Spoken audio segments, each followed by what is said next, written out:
കുറച്ച് തേങ്ങാക്കൊത്ത് വറുത്തത്,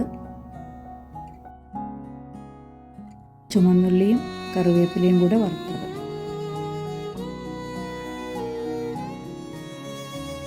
കുറച്ച് വെള്ളുള്ളിയും ജീരകവും അരച്ചെടുക്കണം.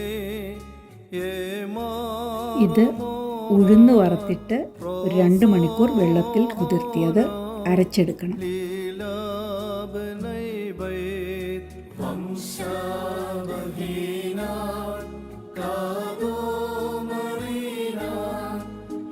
കുറച്ച് തേങ്ങ ഒന്ന് ഒതുക്കിയെടുക്കണം.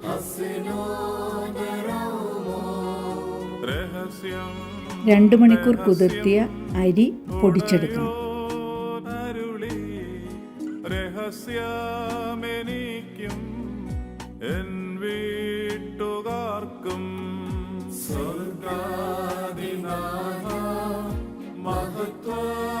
ഇതെല്ലാം കൂട്ടിച്ചേർത്ത് ഉപ്പും കൂടെ ചേർത്ത് നന്നായി കുഴച്ചെടുക്കുക.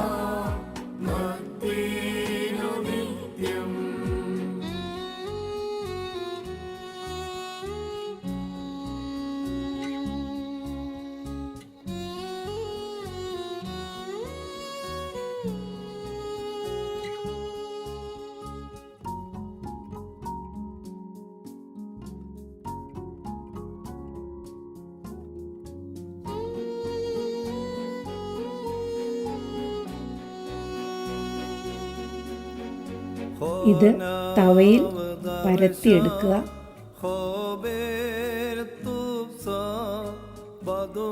ഓശാന ഞായറാഴ്ച വാഴ്ത്തി കിട്ടിയ ഓലയിൽ നിന്ന് 2 ചെറിയ കഷ്ണം എടുത്ത് ആദ്യത്തെ അപ്പത്തിൽ കുരിശിൻ്റെ അടയാളത്തിൽ വയ്ക്കും.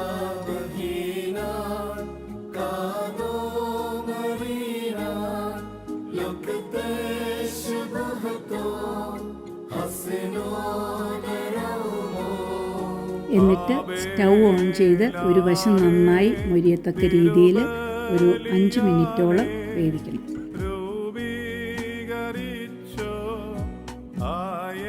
എന്നിട്ടത് മറിച്ചിടണം. മറിച്ചിടുമ്പോൾ ഒടിയാതെ നോക്കണം.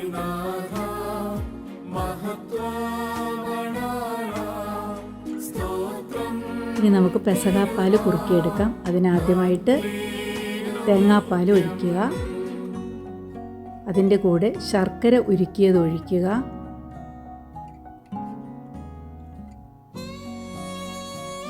ഒന്ന് കൂട്ടി യോജിപ്പിക്കുക. അധികം ജീരകവും കുറച്ച് ഏലക്കാപ്പൊടിയും കൂടെ ഒന്നിച്ച് പൊടിച്ച് ഇതിൻ്റെ കൂടെ ചേർക്കുക. കുറച്ച് നേരിയ അരിപ്പൊടി വെള്ളത്തിൽ കലക്കി ഇതിൻ്റെ കൂടെ യോജിപ്പിക്കുക. ഇത് കുറുകി വരുന്നതിന് വേണ്ടിയിട്ട്.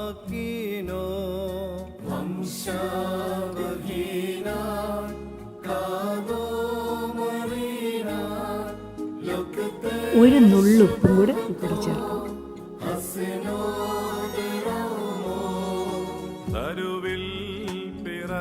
പെസഹ അപ്പവും പാലും റെഡി.